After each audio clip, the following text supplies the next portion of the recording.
This is CGTN, China Global Television Network.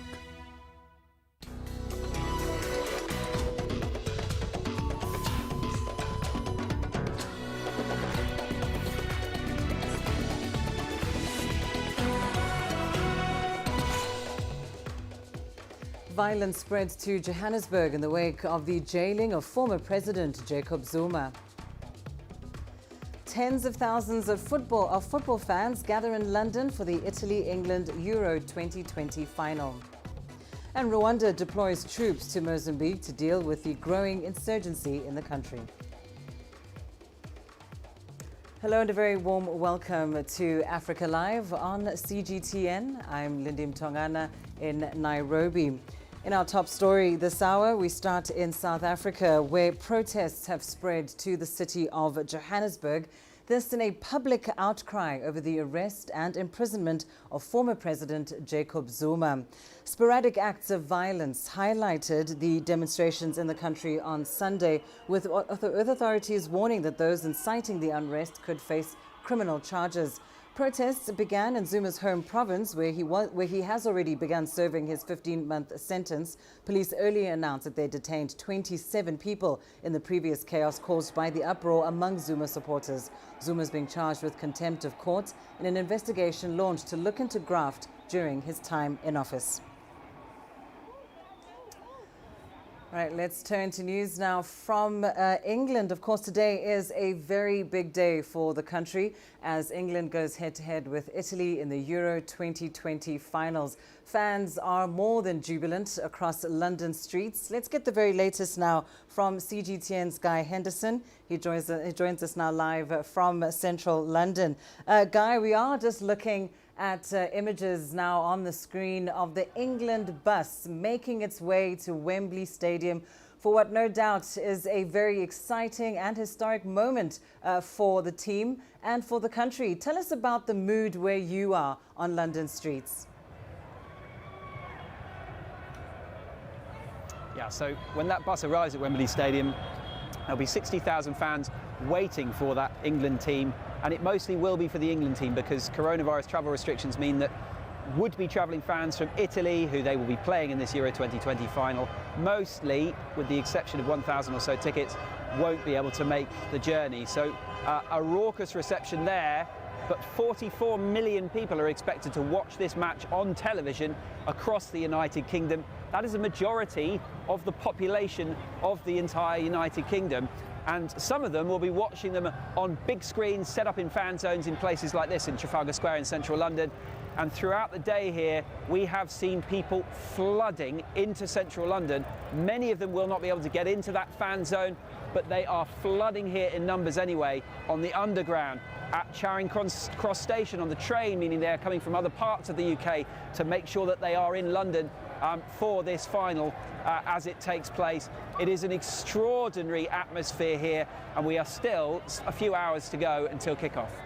And of course, you know, there's the other concern, Guy, that whichever side wins, we know that passions will be extremely high by the end of the night. What kind of scenarios, though, are we anticipating post-match? And how do authorities plan on keeping things under control? Yeah, I mean, it's a good question. And actually, I can just give you my observations from even the build-up here.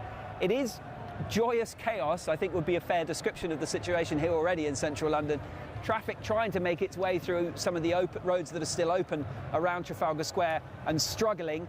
There is a police presence here, quite a strong police presence, but at the moment they seem to be giving the crowds a very wide berth. I mean, we've seen very overexcited spectators climbing on buses, climbing on police vehicles, climbing on traffic lights, and thus far the police are really standing back and just letting events play out. Now, of course, the other concern, aside from things getting too overexcited, is the fact that coronavirus is still prevalent in the UK. In fact, cases have been spiking pretty high in the last few days, and part of that has been attributed to events around this football competition, not just here in the UK, in other parts of Europe as well.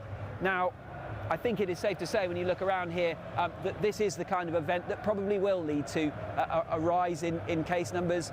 that is going to be of concern, but nonetheless, the England is due to end all of its coronavirus restrictions from the 19th of July due to its successful vaccine rollout. Not too many fans here concerned about that here at the moment. Yeah, that's for sure. I think their eye is on the prize, isn't it? Thank you so much, Guy Henderson, joining us there from central London. So as we've heard, football fans from across England are in a jubilant mood, and many on London streets ahead of the national team's Euro 2020 final clash with Italy. For England, it is the most anticipated game since the side won the 1966 World Cup. That's the last time it ever reached a major final. London's Metropolitan Police have asked fans without tickets to the game to refrain from travelling to London due to COVID-19 restrictions, of course. England's red and white flags, however, are seen across the centre of London, with many landmarks and souvenir stands replacing their usual British Union flags with the English cross of St George.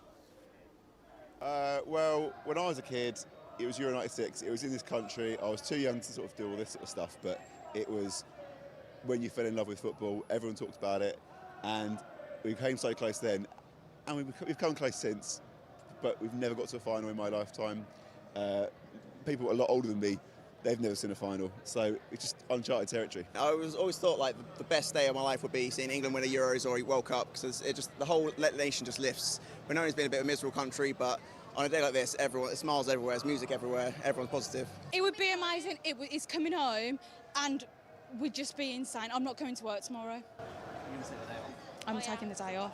If it comes home, I'm getting a tattoo on my leg with an England flag saying Euros 2021. Were you expecting this much? Yeah, to be fair, well, we weren't coming until yesterday morning, and it's amazing. Like, good atmosphere. Yeah. I think it feels incredible. We've been waiting all my life. I'm 52 years old, well 53 today in fact. So yeah, it's amazing, and I think Southgate is just done an incredible job so far, and the atmosphere is building beautifully. Well, I'm 56, so I was one when we won the World Cup, and it's a dream that I never thought would ever happen. So, coming home! So I'm like a kid at Christmas. It's the best feeling ever. And I had to come down. I live in York, and I had to come down for a day. I couldn't miss this. It's coming home, mate. That's all I'm saying. It's coming home. 2-0. Confident. Meanwhile, Italian football fans departed from Rome's Fiumicino airport on Sunday morning ahead of the Euro 2020 final against England. Around 200 fans from various cities in central and southern Italy were seen wearing the Azzurri jerseys and hats, flags and wigs, as well as the green, white and red colours of the national flag. They boarded an Alitalia flight for London Gatwick. Italy is in its fourth European Championship final and has previously reached the European Championship final in 1968, the year 2000 and 2012. And Italy's only title win in the UEFA Euros came in 1968 against Yugoslavia over 2 matches. Well, let's go to news now from China. China and the Democratic People's Republic of Korea are marking the 60th anniversary of the Treaty of Friendship, Cooperation and Mutual Assistance. In a message to DPRK leader Kim Jong-un, Chinese President Xi Jinping said China is willing to strengthen strategic communication and take bilateral cooperation to a new level. He said China supports the DPRK in developing its economy and livelihoods. A message from Kim said the relationship with China has reached a higher level amid a complex and volatile international situation. He reiterated Pyongyang's commitment to building strong ties with China. The treaty was signed in 1961, aiming to strengthen friendly cooperation between the two countries. It has extended automatically twice now. China believes the treaty has played an important role in regional and global peace and stability. Chinese Foreign Minister Wang Yi says relations between China and Russia have borne challenges brought on by the international political climate. Wang made the remarks at a special banquet on Sunday, celebrating 20 years of the Treaty of Good Neighborliness and Friendly Cooperation. Wang says both countries have deepened cooperation amid the pandemic, adding the two should support each other to maintain regional stability. Russian ambassador to China, Andrei Denisov, says Russia looks to deepen cooperation in military, energy and people-to-people exchanges. The event comes after Chinese President Xi Jinping and Russian President Vladimir Putin agreed the treaty helped take relations between the two to an unprecedented height. Let's take a listen now to what Minister Wang and Ambassador Denisov said at the event. Cold War mindset, hegemony, and power politics. These old-fashioned diplomatic thoughts have long been swept into the trash bin of history. They're coming to life again and hoping to regain momentum. However, no matter how the political landscape might change, the origin of China-Russian relations won't change. The sincerity to support each other won't be changed. The determination to back up each other won't be changed. Western countries have tried to stop the development of China and Russia. Under this influence, we have seen much technological exchange in 2020 and 2021. We have also had exchanges in military development. We also continue to deepen cooperation in fields of people-to-people exchanges. Rwanda has deployed part of a 1,000-strong force to help quell a growing insurgency in Mozambique. Rwanda is responding to a request by the government of Mozambique to help combat an escalating Islamic State-linked insurgency that is threatening the nation's stability. These soldiers departed by air from the Rwandan capital Kigali on Saturday. Meanwhile, the 16-member Southern African Development Community also plans to deploy troops to Mozambique from July 15th to help respond to the conflict. Fighting in the northern Cabo Delgado province erupted in 2017, and thousands of civilians, soldiers and insurgents have been killed in the violence. Almost 800,000 people have been displaced. The fighting has also brought to a halt a $20 billion natural gas project led by oil giant Total. The purpose of this mission, first of all, is based on a request by the government of Mozambique to the government of Rwanda to help support in conducting military operations, including security operations and stabilization, as well as security sector reform. So this was a request by the government of Mozambique to the government of Rwanda, and this is part of a bilateral agreement that we had since 2018. And so it's based on that that we are executing this mission. Together with the National Police of Mozambique, they will be conducting counter-terrorism operations as well as protecting the civilians. First marked on July 11th, 1990, World Population Day increases awareness on population issues and they link to developmental areas. CGTN's Robert Nagila now takes a look at the latest figures from the United Nations Population Agency. According to data released by the United Nations Population Fund, the global human population in 2021 is over 7.8 billion people. The average annual rate of population change between 2015 and 2020 was 1.1%, while the global average of life expectancy at birth in 2021 is 71 years for males and 75 years for females. When it comes to Africa, it's divided into three regions. First, the Arab states, which comprise countries in North Africa. Total population in 2021 stood at 385 million people. The annual average rate of population change between 2015 and 2020 was 1.9%, while life expectancy for males was 70 years and 74 years for females, the highest on the continent. Now, the second region is West and Central Africa, whose total population in 2021 is 471 million people, while the average annual rate of population change between 2015 and 2020 stood at 2.7%. Life expectancy at birth was 57 years for males and 60 years for females, the lowest on the continent. The final region covers East and Southern Africa. Here, total population as of 2021 stood at 633 million people. Annual average rate of population change between 2015 and 2020 was 2.6%, while life expectancy at birth in 2021 was 62 years for males and 67 years for females. Back to you.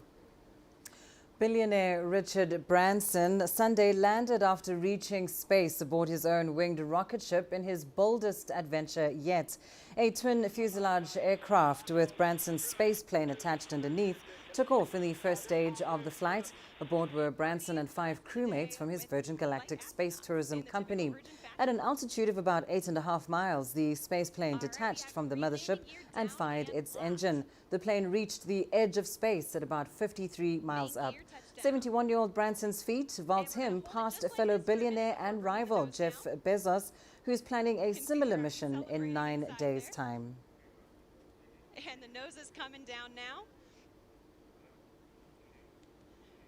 Nose gear touchdown.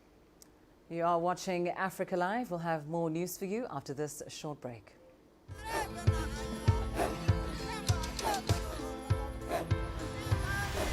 Africa is a continent of diversity, with varied climates and enchanting geography, and a people so distinct, but with a shared enduring spirit.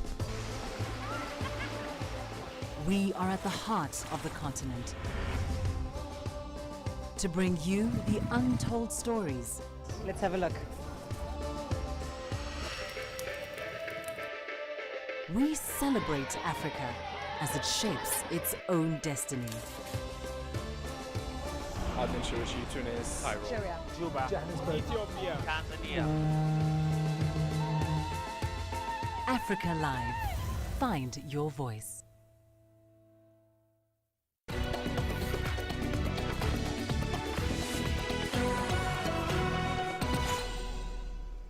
Doctors working in public hospitals in the Democratic Republic of Congo have vowed to stage a strike come Monday if their demands for better pay are not met. The announcement comes amid a surge in COVID-19 cases in the country. CGTN's Chris Ochamringa has more. The DRC's National Union of Doctors announced their strike to demand an increase in their salaries. Currently, doctors working in public facilities are getting about $450 a month. They want their salaries increased to $1,500 to keep up with the level of inflation. A representative of the Doctors' Union told CGTN that negotiations they had with the government failed to reach a compromise before the July 10th deadline they issued. The doctors plan to cut their services to a minimum on Monday and later scale it up to a total strike if their demands are not met. The strike comes amid a surge in COVID-19 cases. Health experts have attributed the surge to the highly infectious Delta variant. Hospitals in the capital Kinshasa are reported to be overwhelmed by the number of COVID-19 patients. The Doctors' Union has urged medics working in COVID-19 treatment centers to join in the strike. The strike is likely to have devastating consequences on the DRC's fragile health system.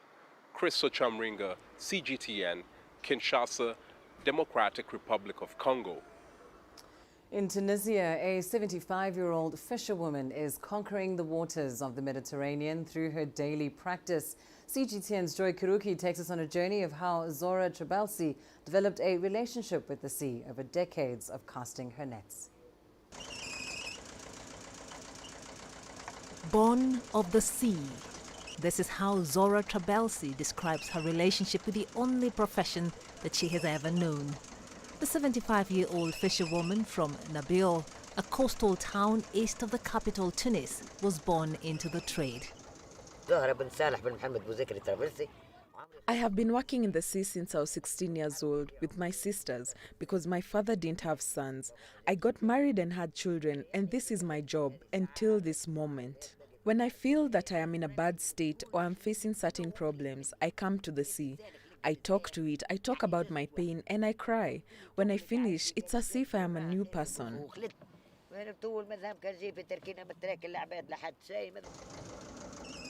Having worked for decades in fishing, she has gained her due respect from her male counterparts. The conditions are not always favorable and require up to 8 hours in the sea, 7 days a week. Her son, who assists with the work, bears witness.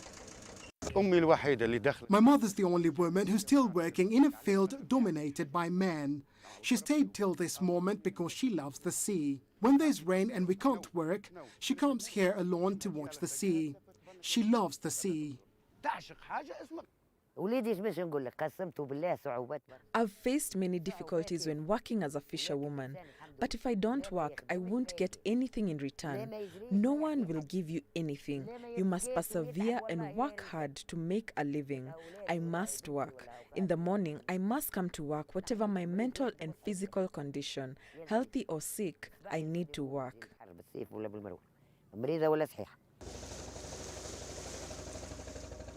Zora's harvest ranges between 1 to 2 12-kilogram boxes of fish a day. The coronavirus pandemic has seen a plunge in fish prices at local markets, thus putting a strain on the trade. However, this daughter of the sea says that it's her passion for the waters that gives her meaning and comfort. Joy Kiruki Juma, CGTN. Here's what's coming up in your sports news up next. South African sprinter Akani Simbine sets a new African 100-meter world record.